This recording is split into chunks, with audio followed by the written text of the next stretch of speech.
Hello friends, introduction to political theory की इस कक्षा में आपका स्वागत है। And today we are going to explore a very complex idea of political theory that is not other than the notion of equality. आज के इस क्लास में हम आपके साथ राजनीति सिद्धांत की बहुत ही जटिल अवधारणा जिसे समानता कहते हैं उसके बारे में विस्तार से बात करेंगे। और इस पूरे टॉपिक को मैं 2 से 3 वीडियो में पूरा आपको समझाने की कोशिश करूँगा। तो इस पहले पार्ट में basically we are going to define what is equality is and what are the different forms of equality, है ना। समानता क्या है और समानता के अलग अलग फॉर्म क्या हैं, अलग अलग रूप क्या होते हैं समानता के, इसके बारे में थोड़ा सा इत्मीनान से जानने की कोशिश करेंगे। तो one by one we can start this.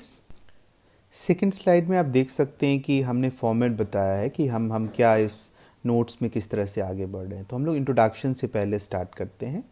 प्रस्तावना या इंट्रोडक्शन में आप कह सकते हैं कि the concept of equality lies at the heart of the normative political theory. in a very general sense, equality is a relationship between two or more persons or groups regarding some aspect of their lives. But as a concept of academic discourse, the equality is essentially and you can say a contested concept. It is very important to note that liberal as well as Marxist, or you can say feminism, all advocated equality in their own perspective. मतलब समानता की विचारधारा हम जानते हैं कि जो मानवीय राजनीतिक सिद्धांत की आत्मा से जुड़ी है। जैसे हम बात करते हैं कि नॉर्मेटिव का मतलब है कि ये मोर फिलोसफिकल अवधारणा है। और सामान्य अर्थ में हम कहते हैं जब 2 या 2 से अधिक व्यक्ति या समूह के बीच जीवन के कुछ पहलू पे अगर हम कंपैरिजन करते हैं और ये मान के चलते हैं कि उससे हमारा जीवन समान है, इक्वल है, या उससे असमान है, अनइक्वल है, तो यहाँ इक्वालिटी का नोशन होता है। परंतु एकेडमिकली अगर हम इसको डिफाइन करने की कोशिश करें तो यू कैन से कि ये एक विवादास्पद अवधारणा है। मतलब हर एक विमर्श, हर एक वाद, चाहे वो लिबरलिज्म हो, चाहे वो मार्क्सिज्म हो, चाहे वो फेमिनिज्म हो, सब अलग अलग तरीके से इक्वालिटी को डिफाइन करता है। इसीलिए actually we are not able to create a very universal kind of definition of equality. That's why it's became contested. इसलिए ये जो है विवादास्पद है, क्योंकि हम इसकी कोई एक सर्वसम्मत परिभाषा नहीं दे पाते, है ना। सबके लिए अलग अलग है। अब देखिए स्लाइड 5 में जैसे आपको दिख रहा है कि अगर आप लिबरल्स को देखें, यानी जो उदारवादी है उसको देखें, तो उसके लिए इक्वालिटी क्या है। इक्वालिटी का मतलब है कि वो कहते हैं equality of opportunity, equality of law और इक्वालिटी पॉलिटिकल लिबर्टी। ये उसके लिए समानता है। अगर आप एक समान राजनीतिक मतलब एक समान अवसर लोगों को प्रदान करते हैं, या एक समान कानूनी अधिकार देते हैं, या राजनीतिक जो है उसे मतलब अधिकार देते हैं, ये उनके लिए समानता का मतलब है। लेकिन सोशलिस्ट के लिए मे बी इक्वालिटी का अलग डेफिनेशन होगा। और सोशलिज्म या आप कह सकते हैं मार्क्सिज्म के लिए इक्वालिटी का मतलब हो सकता है इक्वालिटी ऑफ आउटकम, मतलब परिणाम उसको एक समान चाहिए। वैसे ही आप देखिए फेमिनिज्म के लिए इक्वालिटी अलग है, because feminism is always trying to do movement against patriarchy. That's why they are trying to abolish that patriarchy. जो नारीवाद है वो हमेशा से यही चाहता है कि समानता तभी स्टैब्लिश होगा जब आप पितृसत्ता को खत्म करेंगे। तो इसके लिए समानता का सिचुएशन वही है कि वो पितृसत्ता के अंत में समानता को देखता है, इक्वालिटी को देख रहा है। ठीक है। स्लाइड 6 में आप देखिए तो फॉर्म्स ऑफ इक्वालिटी की बात हमने की है, समानता के अलग अलग रूपों की। और अमूमन हम मान के चलते हैं कि we can divide forms of equality into 3 different segment. हम 3 अलग अलग तरीके से उसके रूप के बारे में बात कर सकते हैं। पहला है लीगल इक्वालिटी यानी कानूनी समानता, दूसरा है पॉलिटिकल इक्वालिटी यानी राजनीतिक समानता, और तीसरा है सोशल इकोनॉमिक इक्वालिटी यानी सामाजिक आर्थिक समानता। हम एक एक करके उस पर नज़र डालें। From slide number 7, legal equality यानी कानूनी समानता। The principle of legal equality was first put forward as the demand for the legal equality. For example the grant of equal legal status to all individuals in society irrespective of their birth, physical and mental capabilities और other differences. समानता का सिद्धांत सर्वप्रथम कानूनी समानता के रूप में ही रेखांकित किया गया है।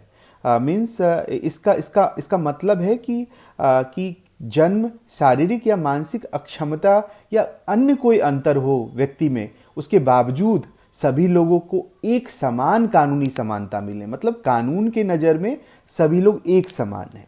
कोई यहाँ कानून जो है किसी को इस कारण से अंतर ना करे कि आप अमीर हैं तो आपको अलग तरीके से ट्रीटमेंट मिलेगा, और if you are belong to poor class then आपको अलग तरह से ट्रीटमेंट मिलेगा। तो ये एक इम्पॉर्टेंट एस्पेक्ट है लीगल इक्वालिटी का। आप देखेंगे स्लाइड नंबर 8 में अर्नेस्ट बर्कर बहुत रिकॉग्नाइज्ड नेम है पॉलिटिकल थ्योरी में, और बेसिकली उनकी जो एक बहुत फेमस किताब है principles of social and political theory, published in 1951, and basically in this book he stated that the state which vests us with legal personalities or basically vests us all with equal mark, partly because it is simply can't distinguish our differences even if it is works। मतलब Ernest बर्कर अपने इस किताब principle of social and political theory में कहते हैं कि basically राज्य जो है मूल रूप से ओरिजिनली क्या करता है, एक लीगल पर्सनालिटी का मास्क वियर किया हुआ है। एक तरह से वो कानूनी व्यक्तित्व का एक मुखौटा लगाया हुआ है, और वो कानूनी मुखौटा जो है मे बी उसके अंदर कोई इंटरनल डिफरेंसेस हो, मे बी वो इंटरनल कॉम्प्लेक्सिटी हो कि वो सभी को एक समान ट्रीट नहीं करता हो, लेकिन वो कहेगा कभी नहीं कि वो ट्रीट नहीं कर रहा है ना। वो सबको, वो राज्य ने जो एक कानूनी मुखौटा लगाया है कानूनी व्यक्तित्व का, वो ये दावा करता है कि I am state and I will treat you all equally. मतलब मैं आप सबको एक समान महत्व दूंगा। तो ये कानूनी महत्व की बात ये कर रहे हैं यहाँ पे। क्लियर है यहाँ पे?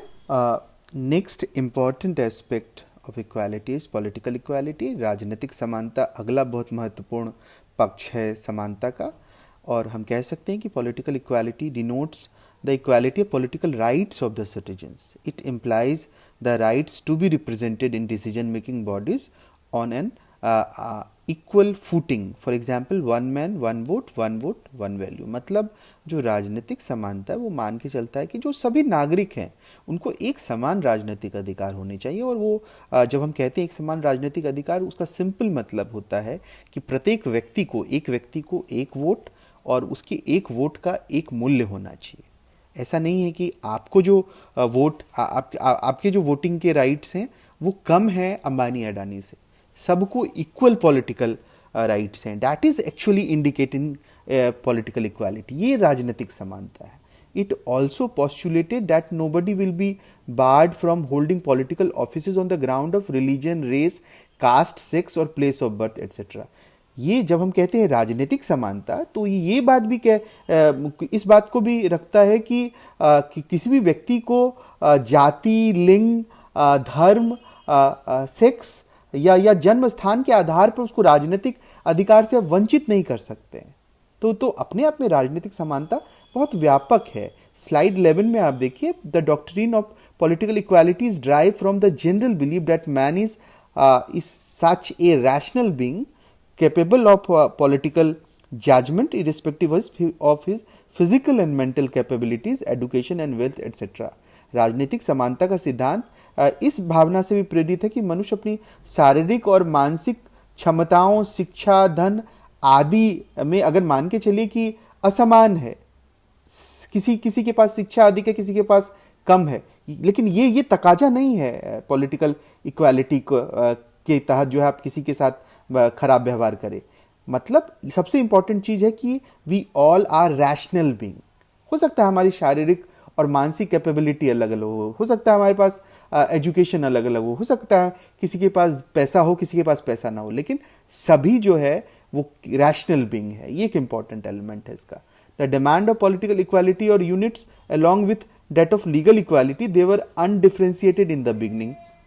जब शुरू में हम अधिकारों की लड़ाई हो रही थी तो आप देखिएगा कि जो राजनीतिक समानता की मांग है बेसिकली उसे और कानूनी समानता की मांग को अलग अलग करके नहीं देखा गया, साथ साथ ही ये दोनों मांग जो है हुई, ये एक इंपॉर्टेंट एलिमेंट है। पॉलिटिकल इक्वालिटी में स्लाइड नंबर 12 में एक और इंपॉर्टेंट बात है जिसको आपको ध्यान देना चाहिए। As D Raphael has observe that the French revolutionaries in demanding equality were demanding a removal of arbitrary privilege such as that which confined political rights to the rich and the well born। राजनीतिक समानता का दर्शन इस बात को भी रेखांकित करता है और इसे डी राफेल के इस कथन से आप समझ सकते हैं कि फ्रांसीसी क्रांतिकारी जो है समानता की मांग करते समय तर्कशील विशेषाधिकार की समाप्त करने की मांग कर रहे थे। जिनको प्रिविलेज उसे मिला हुआ था विशेषाधिकार, उसको वो समाप्त करने की। यहां पे तर्कशील नहीं होगा, आर्बिट्री का हिंदी आप ठीक कर लीजिएगा, आर्बिट्री का हिंदी यहां पे होगा जो बलपूर्वक जो प्रिविलेज, जैसे कोई अमीर है, कोई प्रिविलेज क्लास है, तो उसको रिमूवल करने की डिमांड कर रहा था, जिसके अंतर्गत जो है राजनीतिक अधिकार अमीर और कुलीन वर्ग तक केवल वहां सीमित था, उसका वो विरोध कर रहा था, है ना।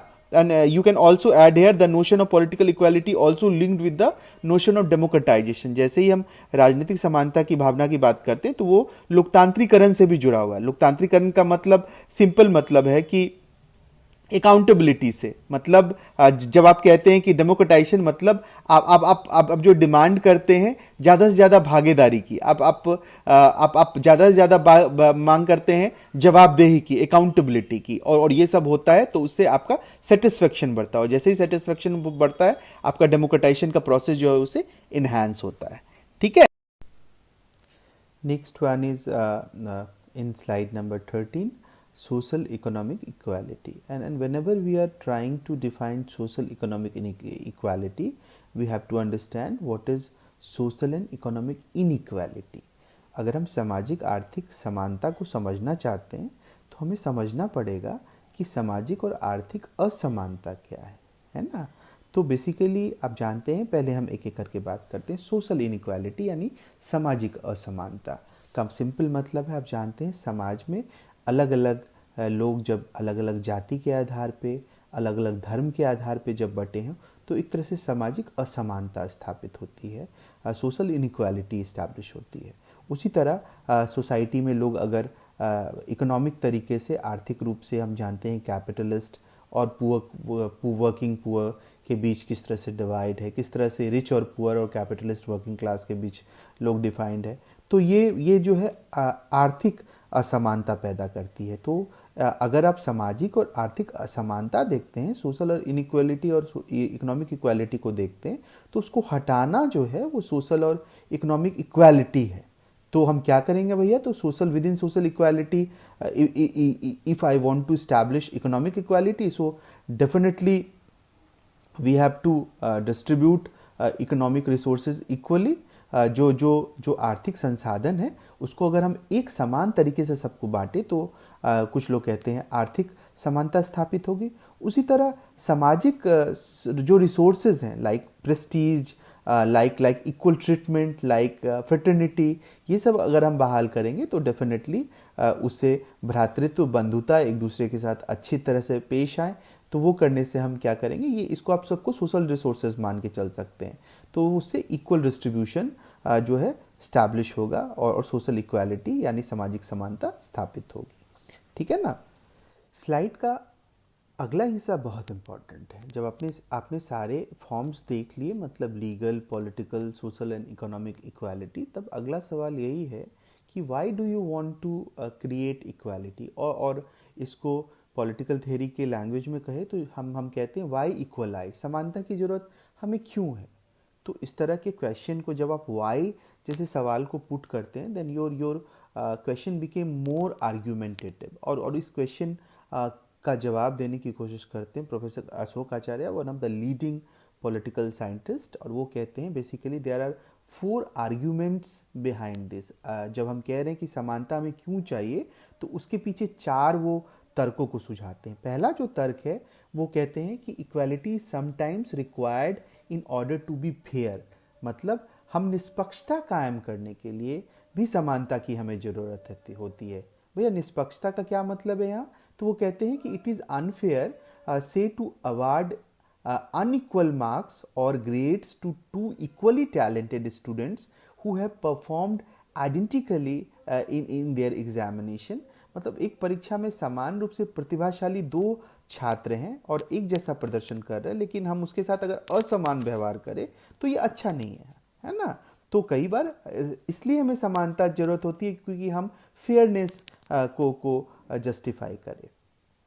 दूसरा जो वो तर्क देते हैं समानता आपको क्यों चाहिए, वाई यू नीड इक्वालिटी और वाई इक्वलाइज इज इम्पॉर्टेंट, उसके पीछे वो कहते हैं equality is desirable because some measures of equality is necessary for self respect.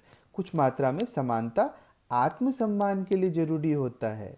और वो एग्जाम्पल देते हुए कहते हैं कि people basically belongs to different section position in society but that should not reflect on how they perceive each other. When a person feels that in spite of status differences that shares with other, she is good as none, her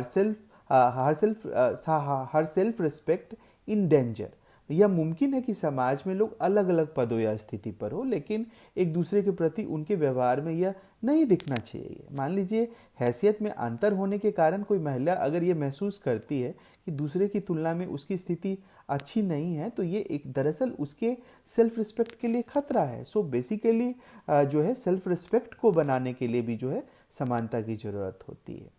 third जो वो reason देते हैं वो ये कहते हैं equality is enjoys a duty to show respect to others.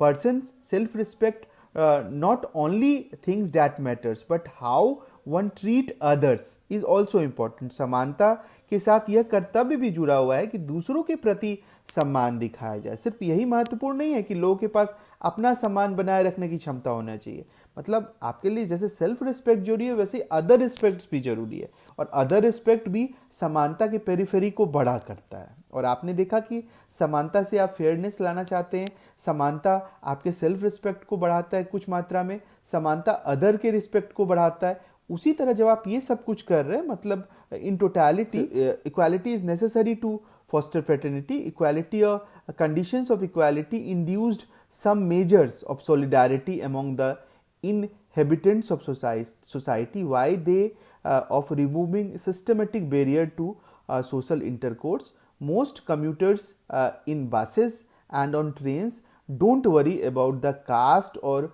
region's affiliation of their fellow passengers across caste and communal divide. People join hands to fight various forms of justice.